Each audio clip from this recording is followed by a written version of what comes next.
ku kiyaye 'ya'yanku, kuma duk wanda ka ga yana da tsaro akan iyalinsa yana sa ido, ka daina zargin sa.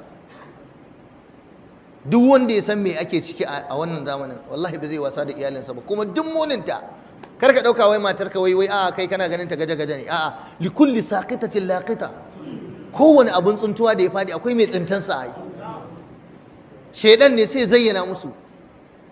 Kuma yaya za ka gane in matar aure tana zina? Haka da wata hanya. Kuma rashin tsoron Allah ne akwai shi. Kuma mun ba su dama, suna da zabga-zabga manya-manyan wayoyi a tattare, suna iya magana da kowa. Matarka tana iya communicating da kowa.